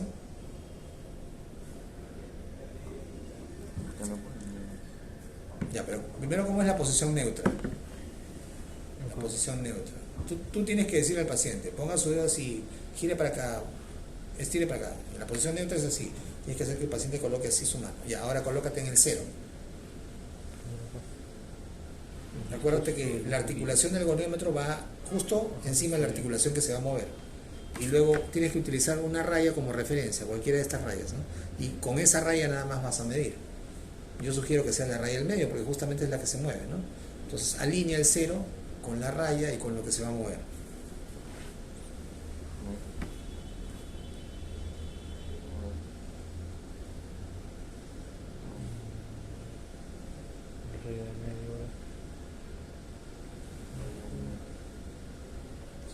Ese cuento por acá. 50 exacto. Claro. En un lado va a ser 130 y en el otro lado va a ser 50. 50. Aquí está, sí, 50. Ahí está, ya está. 50 grados, está muy bien. De libro. Exacto. Ya, entonces no se olviden que su historia, la última, tienen que colocar una historia que sea completa. O sea, con todo, no solamente en esto, ¿no? Sino, tienes una historia completa, porque eso es lo que se va a calificar. El doctor Díaz me ha hecho énfasis en eso, de que le recuerda de que deberían empezar a trabajar su historia. Sí. Yo sugiero que, de acuerdo al sílabus, vamos a ver. La próxima semana tenemos conversatorio, ¿verdad? Sí, respiratorio, cardiovascular, no estoy pensando en nada. Ya. Yo sugiero que cuando ya estemos en cardiovascular ya empiecen a hacer la historia que van a presentar al final. ¿Por qué? Porque para entonces ya van a saber examinar todo hasta abdomen, o hasta tórax, perdón, ¿no? Abdomen lo completan y el resto ya lo han aprendido, ¿no? O sea, el examen físico general ya prácticamente está aprendido y estamos en examen físico regional. El examen físico general comprende la precisión general, ¿no? Estado general, estado de nutrición, estado de hidratación, ¿no? Lúcido, orientado, esas cosas que aprendimos ya, más piel, lefaneras, celular subcutáneo. No, eso es ya regional. Celular subcutáneo, osteomuscular y linfático, ¿no? Ya todo el resto es regional. Regional. Cabeza y cuello, cabeza, cuello, tórax, abdomen, genitales y nervioso, ¿no? Neurológico. Entonces, miren, cuando estén en tórax, yo sugiero que ya empiecen haciendo la historia del paciente, ¿no? Para que sea todo orgánico, para que ya hayan avanzado. En ese momento vamos a estar avanzados ya casi el 70% del total de la historia clínica que tenemos que hacer, para que tampoco al último momento, al final del curso, estén corriendo, ¿ok? Y repito, para esa historia se tiene que hacer la evaluación completa. O sea, en osteomuscular no solamente no quiero leer normal, ¿no? Sino quiero leer inspección, palpación, rangos osteoarticulares. Pueden colocarlo escrito, si quieren hacer su dibujo, como quieran, ¿no? Finalmente esa información tiene que estar ahí. Aquí también era importante que repasar rápidamente. Los tres tienen el libro, así que las diferencias entre el dolor inflamatorio del dolor mecánico, ¿no? El dolor inflamatorio no cede con el reposo. ¿Okay? El dolor mecánico cede con el reposo. El mecánico es justamente por el movimiento de la articulación. El dolor inflamatorio se pone rígido y sobre todo es al levantarse. Un ejemplo típico es la artritis reumatoide, rigidez matutina. Es uno de los signos típicos de la artritis reumatoide. Es una enfermedad inflamatoria sistémica, pero que obviamente afecta principalmente a las articulaciones de la mano, ¿no? Sí. Ya les he dicho, ¿no? Desviación cubital, dedos en cuello de cisne, que es flexión de la interfalange proximal, no se puede hacer. Así naturalmente no se puede, tiene que hacerlo así, ¿no? Dedos en cuello de cisne. Flexión de la interfalange proximal, extensión de la interfalange distal. Los franceses le dicen botonería, no sé qué mierda, ¿no? Cuello de cisne, dedos patológicos. La tumefacción en el inflamatorio es puede haber derrame, de hecho que casi siempre hay derrame, es muy frecuente. También hay, lamentablemente ahí no nos sirve para diferenciar, puede haber derrame o puede haber tumefacción en el dolor mecánico. El dolor provocado por la palpación prácticamente siempre en el inflamatorio, frecuente en el degenerativo mecánico, ¿no? El calor o rubor sí es más frecuente en el inflamatorio, claramente porque hay un proceso inflamatorio que va a producir pues aumento de temperatura local, se genera una serie de sustancias que son bradykininas, vasodilatadores, aumenta, al producirse la vasodilatación aumenta la perfusión local y eso lo van a ver ustedes como caliente, lo van a sentir caliente, ¿no? Y bueno, la crepitación ante la movilización no hay mucho en el inflamatorio, en el mecánico sí, ¿no? Van a sentir que hace crack, ¿no? La articulación cuando se moviliza. Esta tabla es importante también para ver el compromiso de si el dolor es de tipo inflamatorio o de tipo mecánico. Entonces, esa tabla, el capítulo en general hay que leerlo, ¿no? Y hay algo que no evaluamos con los pacientes, pero podemos verlo ahora, que tiene que ver con el test de Schober. Esto es lo que tú me decías de la escoliosis, ¿no? ¿O quién me decía? ¿Tú? Yo. Ok. Entonces es evidente, ¿no?, que cuando tú observas al paciente sin necesidad de palparlo ni preguntarle nada, se nota claramente que hay una asimetría, ¿no? Este hombre está más bajo, el otro está más alto, se nota la escápula completamente distinta, ¿no? Y aquí hay pliegues en este lado más que el lado derecho. Y cuando el paciente se inclina, se acentúa más aún la asimetría, ¿no? Eso ocurre cuando hay escoliosis, ¿no? No tiene un nombre, creo que sí. El signo ese. ¿Cómo se llama? De Adam. Eso. ¿A ti que te gustan los nombres? De Muset. Ya, el test de Schober sí es importante y como dice aquí claramente, es más para seguimiento que para diagnóstico, pero es sugerente cuando encontramos una disminución de la cantidad de expansión de la piel que se ve pues cuando el paciente se inclina, ¿no? Se marca se hace una marca en el punto medio de la columna, a la altura de las crestas ilíacas, que es más o menos, ¿no?, L5, y luego de ahí se hace una marca 10 centímetros por encima, ¿ok? Así, con el paciente erguido, ¿no? Marcan ahí con lapicero, con lápiz. El lapicero tiene que ser lápiz, no marca la piel. Y luego 10 centímetros miden y luego hacen que el paciente se incline hacia adelante, lo máximo que pueda. Normalmente debería haber más de 3 centímetros de diferencia cuando yo mido al paciente en posición erguida que cuando se agacha, porque se estira la piel y se flexiona la columna. Entonces va a haber un rango de movimiento de más de 3 centímetros de manera normal. Cuando existe menos de eso, uno sospecha de alguna enfermedad que está evitando de que haya una flexión natural de la columna dorsolumbar. Y a la cabeza está la espondilitis anquilosante. Se llama espondilitis porque afecta a la columna y anquilosante porque se anquilosa todos los ligamentos laterales. Ustedes saben que hay ligamentos en la columna vertebral. Los ligamentos laterales no se calcifican, pero se unen y se vuelven duros. Entonces la columna, en vez de hacer esto, hace esto. Y entonces como resultado ustedes van a ver que la amplitud de la línea de lo que está erguido el paciente a lo que se agacha es menos de 3 centímetros. ¿Ok? Ese es el test de Schober. Es sugerente de espondilitis anquilosante. Eso sí tienen que saberlo porque digamos, cuando un paciente se empieza a quejar de que tiene poca movilidad, lo ven así que se mueve como un robotito, tiene otros, además en la espondilitis anquilosante hay otros signos y síntomas. Están dentro del grupo que se llaman espondiloartropatías seronegativas, espóndilo, columna, artro, articulaciones, o sea, procesos inflamatorios que afectan a las articulaciones y a la columna, seronegativas porque tienen el factor reumatoide negativo. Por eso se llaman espondiloartropatías seronegativas. ¿Quiénes están? Hay un montón de enfermedades. Espondilitis anquilosante, síndrome de Behçet y otras más, ¿no? Que ahora no me acuerdo, pero son un montón.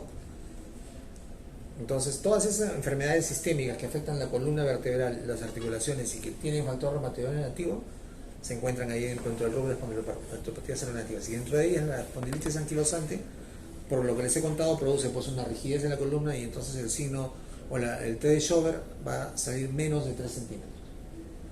¿Ok? No se olviden eso, que es importante. Este es el signo de la C, que básicamente está relacionado con la compresión de raíces nerviosas en la columna lumbosacra. Estirar de esta manera, ¿no? Si hay dolor, puede denotar que hay una compresión radicular. Bueno, no aprendan nombres propios en realidad, aprendan de qué se trata y por qué, ¿no? Maniobras de compresión, ¿no? De compresión y de elongación de la pelvis para ver si hay sacroileitis, ¿no? Palpar los puntos sacroiliacos. Hay un signo que se llama, ahora lo vamos a ver más adelante, que también es conocido por el nombre, que es este aquí, ¿no? La maniobra de Finkelstein, ¿no? Que es cuando hay la tendinitis que se llama de Kervain, la tendinitis de aquí de los músculos que movilizan el pulgar, ¿no? Entonces se coloca la mano en esa posición, ¿no? Y se hace una deviación cubital. Y si hay dolor aquí, eso indica una tendinitis de los músculos, bueno, una tendinitis, ¿no? de los músculos flexores y extensores del pulgar, ¿no? De Kervain, tiene su nombre propio. Bueno, acá está el signo de Tinel, ¿no? Ya vimos en el otro libro.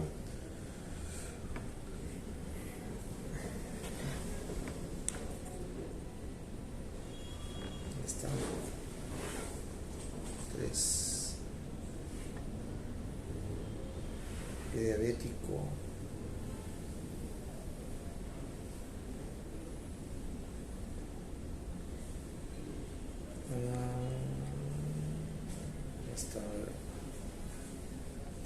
Acá está.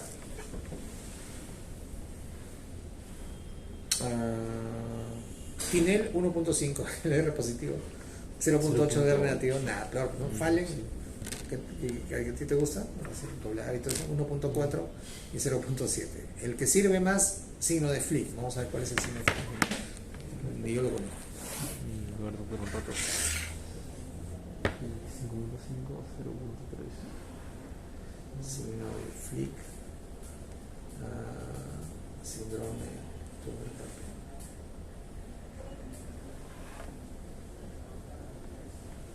El signo de Flick es el signo con mayor valor predictivo, positivo cuando el paciente se empeora por la noche y agitando la mano de la misma manera que lo hace para bajar un termómetro de mercurio.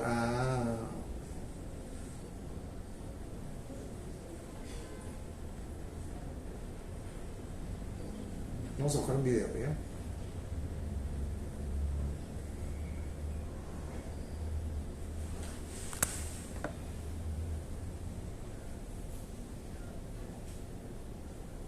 El estudio original del signo de Flick arrojó una sensibilidad del 93% y una especificidad del 96%. O sea, los dos están bien altos, así que es evidente por qué. Acá está.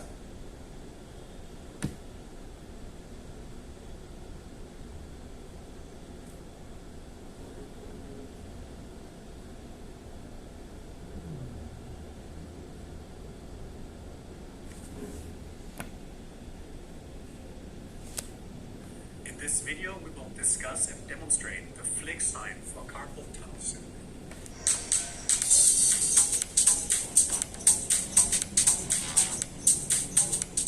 Get our very own assessment ebook and mobile app.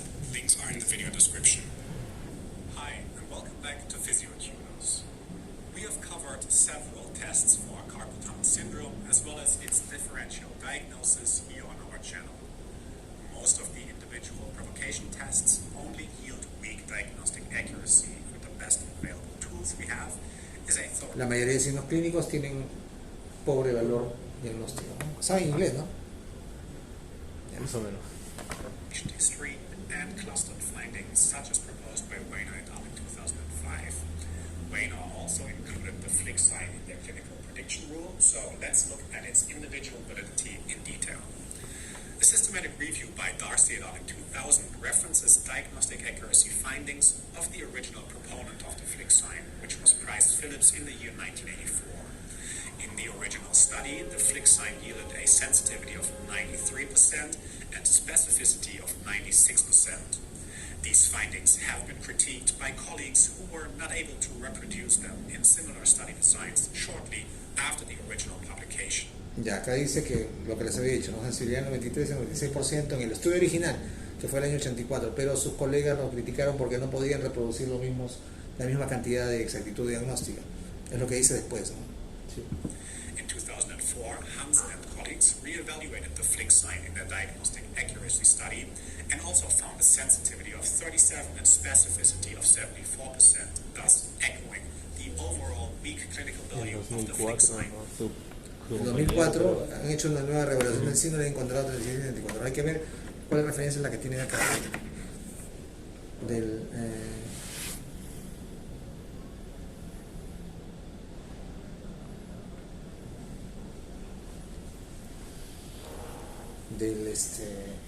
La del 2004 o del 84.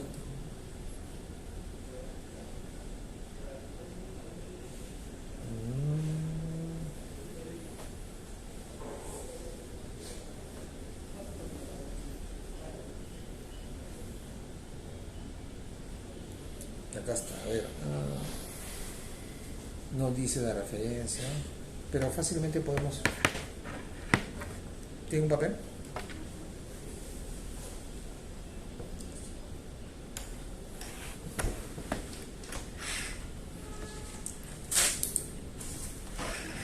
El R positivo es igual a sensibilidad sobre 1 menos especificidad.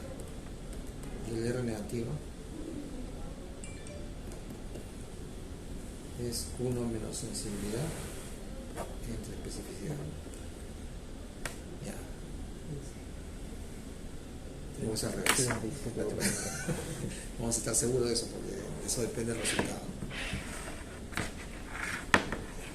Creo que sí está bien, doctor, porque el negativo siempre sale en 0 punto y algo y el 1 acá está al principio. Usa la menor cantidad de arriba.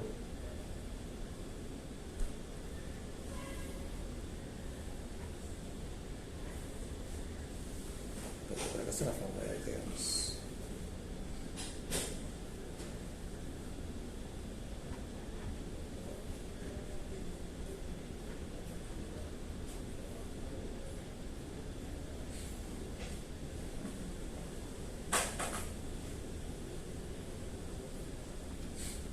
Ya, el R positivo sensibilidad entre 1 menos la especificidad y efectivamente el R negativo 1 menos está bien.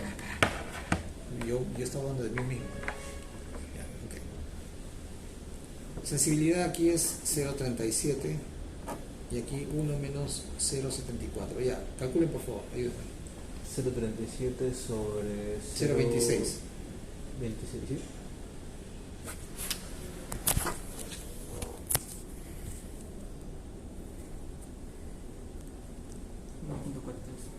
La opción también es bajo. Ya. Ahora, 1 menos 0.37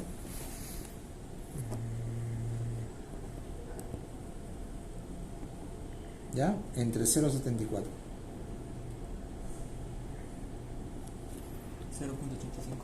O sea, estamos al mismo nivel del Tinel y del Fallen. ¿Es con decimal, doctor? ¿No 0.37 nada más?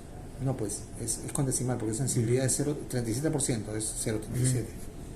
Y la 1 menos especificidad es 1 menos 0.74, lo que es el 74%. Sí. ¿Ya? O sea, miren, en la del 84, en el trabajo original que justamente están diciendo esto, el signo de Flick tenía 93 de sensibilidad y 96 de especificidad.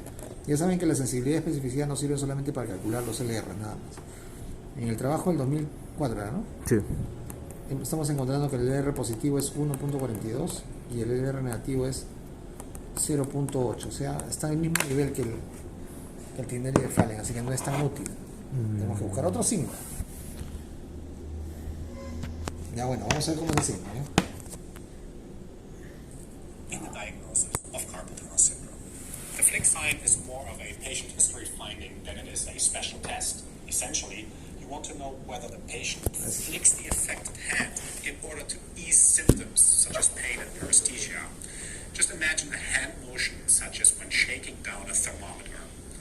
Shaking the hands and wrist should reduce symptoms of carpal tunnel syndrome in order for the flick sign to be present or positive. Sacudir como si estuviera. Alright, thanks a lot for watching. You can check many other assessments for carpal tunnel Ya, ese es el signo de flick. Entonces busquemos otro porque la verdad es que ese está en ese 5.5 debe ser con el otro, ¿no? Con este 93. Vamos a calcular ahora. LR positivo 0.93 entre 0.04. Más de 20 sale ahí. 23. No, es demasiado. Prácticamente patognomónico, como le diría. Solamente eso. No, parece sí, no patognomónico. Parece muy muy exagerado, ¿no?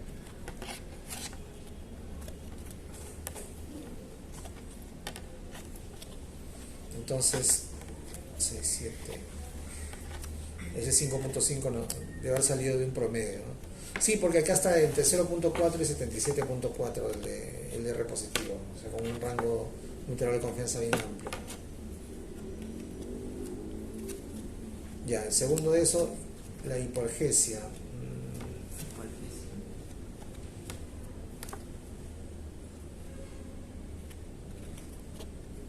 Después, atrofia tenar. ¿Cuál es la zona tenar? Exacto.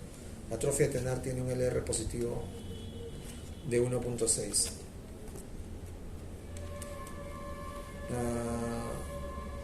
Discriminación de 2 puntos disminuida, sensación vibratoria anormal 1.6. El radio de la muñeca, no sé a qué se refiere. El signo de Flick 5.5, pero parece que no es tanto, ¿no? Si se dan cuenta, todos los signos son solamente sugerentes, no nos van a dar un diagnóstico claro, ¿no? Y entonces, ¿cómo se hace el diagnóstico del síndrome de túnel del carpo? Ahí decía también, hay uno que es bien, que tiene un LR bien alto. ¿Cuál? ¿Acá? Si no me equivoco, el estado del túnel carpiano.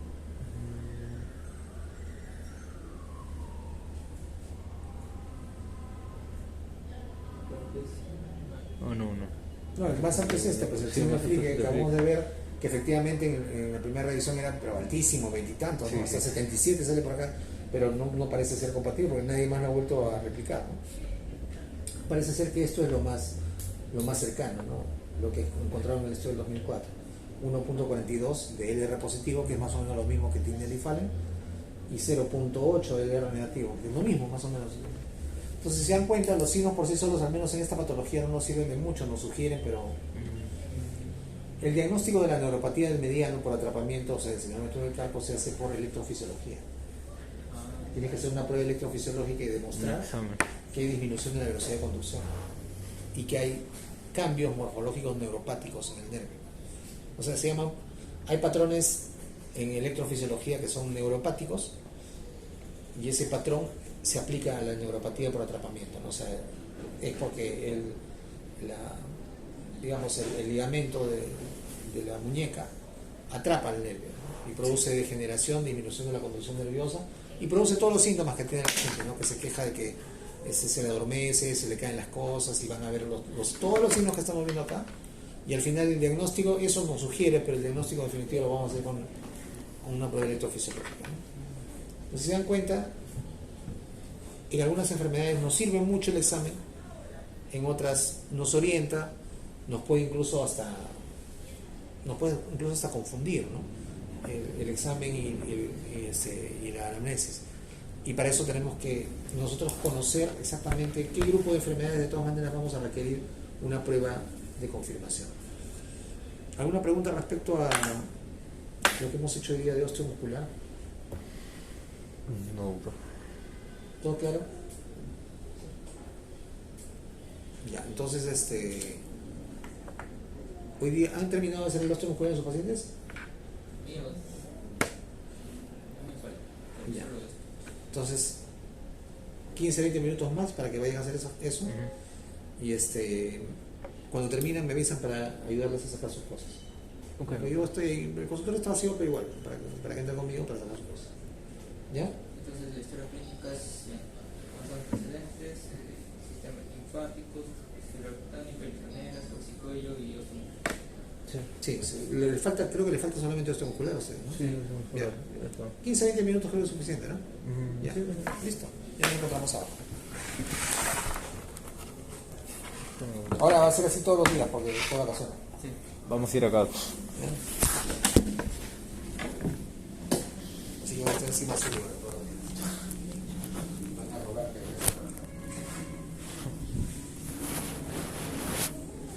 Luego de respiratorio toca cardio, doctor. Sí. Por ese entonces yo voy a estar trabajando, ¿verdad? Sí. Pero es más fácil porque es lo que yo manejo. Ah. Yo no voy a tener que repasar. Diferente nada más. Por aquí va a poder bajar, les enseñé la otra escalera, ¿no? Sí. O si quieren bajar por acá, mejor por acá, porque no se vaya a caer. Ya. Ya.